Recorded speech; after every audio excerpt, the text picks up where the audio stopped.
Here we go, folks. This is part 3 of the Cinematography Series, and if you have watched the previous episodes, you know these are little excerpts from the Patreon live stream that happen each and every week over on wanderingdp.com.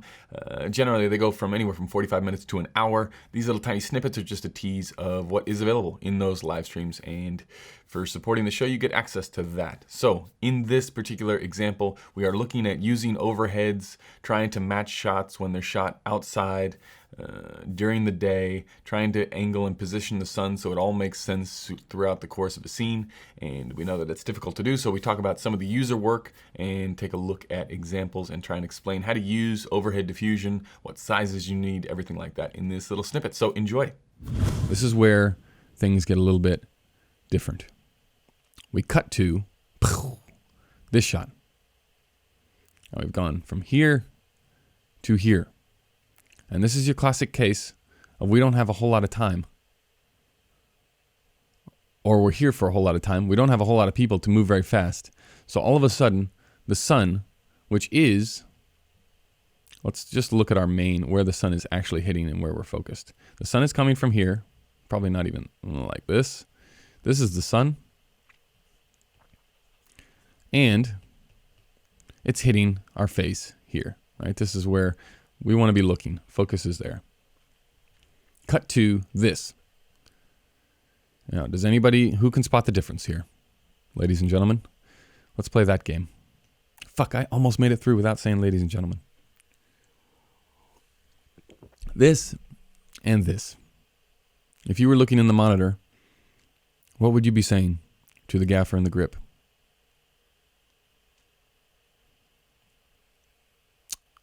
Okay, we've got a lively bunch today. I'll tell you. I'll spare you the suspense. I would be saying, why is the light coming from this direction? What have we done? Why is the light now hitting this side of her face? When it was, if we're keeping track with the story, it was originally coming from back here over here. Now I know what you're saying. You're going to be saying, you can't get this angle, Patrick, or else it's going to be completely front-lit. If we just move the camera over here right now, you just talked about that for 5 minutes. This look is going to be completely front-lit. The sun is going to be above the camera. It's going to be smashing down on them. And it's going to look like absolute shit. Is that what you would be saying? Well, I'd hope you'd say that because that's the right answer. So, what do you do? The answer is when you go in for the close-up shots. The mid shots, the wide shots, we know. These are when you have to be very cognizant of the time of day that you are shooting. You have to be very aware because you don't have a lot of ways to manipulate stuff. You're out so far away, especially when you're with a small crew. You got to nail those. But then you got to plan ahead going, okay, when I go in for the close-up coverage, how am I going to be able to recreate this? Because this is the kind of stuff that can get you in trouble if you're on a gig and you haven't done it before. And then you pop to this one and the director and the producer are looking at you like, it doesn't match. What do you mean? I want it to be, we're out here for 3 or 4 hours, but it's got to look like it's all taking place in 10 minutes. This is it. So, Dan, couldn't you wait until the sun moved around to the other side to backlight her? You're talking about going over here, pushing light in this way, and backlighting this side of her? Is that what you're saying? Well, okay. I guess it all depends on the level that you're working with, but any waiting, there's no such thing as waiting on a film set. There is no waiting for stuff to happen. That is your role. Your role is to make sure that you're not waiting, that you're not just sitting there doing nothing. You're in the middle of the field. You got to get these shot sequences. You've got 12 hours. You got 15,000 things to shoot. It's going to be very, very hard. And yes, exactly. Blue 4 Delta, and I think Ash is saying the same thing. You're going to want to rotate her, this conversation, if we've got this ring of donut, if we've got this ring of forest.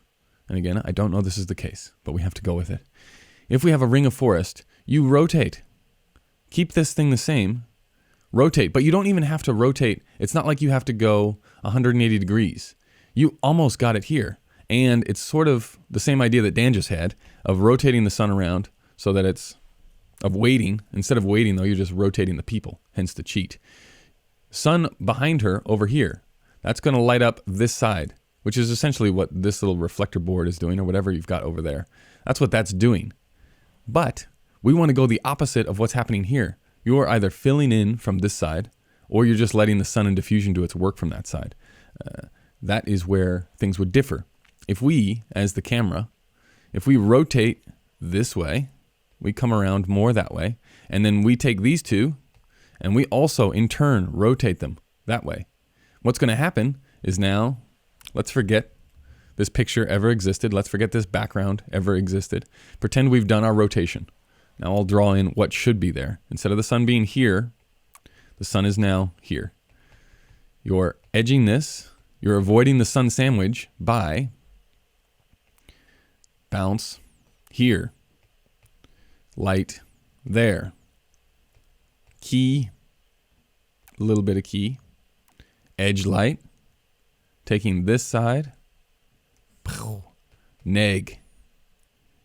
This becomes dark, and then you open up the neg until you get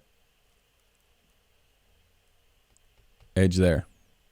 Now, because we've negged this side, this is no longer lit up in here. This is getting to be a lot of drawing. Let's just, you guys get the point, right? You guys got that bit. We rotate them. We eliminate the light coming from the wrong side. We eliminate the two not matching, and we don't waste any time. You don't need a whole lot of stuff to do this. This is not a very big operation. This is really just exactly what you've got there, Andreas. The exact same stuff. All you have to do is turn them. And say it's not a ring of donuts. I mean, it's not a ring of donuts. Say it's not a ring of forest, right? You've only got that forest that we're looking at. Fine. You just take them and you make it a ring by taking the action that's happening over here and you put it over there in the background, really, really close to the trees. That way, you're at least shooting, the shot size is so small that you're at least shooting into that tree. You know what I mean? You try and try and try to get those people around. That way, at least you've got that. Then, instead of having, I mean, you do have, you've done, for looking into the sun, we're looking into the light. This is about as nice as the shape is going to get. So you've done awesome there. But the question is, do you like this? If you like it, then you do it the way that you just did it. If you want it to have a little bit more interest in contrast and in variance, I would say just do that rotation. Just do that rotation. Try and hit the trees. It doesn't take a whole lot, right? It's like 3 or 4 steps that way. And then away you go. All right, if you like this kind of content, make sure to subscribe. Thanks for watching the video. And a few of these videos come out each and every week. Plus the podcast is now on YouTube every single week. So that's there. Many thanks. And if you want to see the full live stream in its entirety, the entire hour's worth of us talking about film and solutions to problems, you can do that over on patreon.com/wanderingdp for supporting the show. You get access to the live stream, the bonus podcast material, the PDFs, the templates, all the things we give away in those Patreon. As soon as you sign up, you get access to those. So that's that, and we will see you in the next video.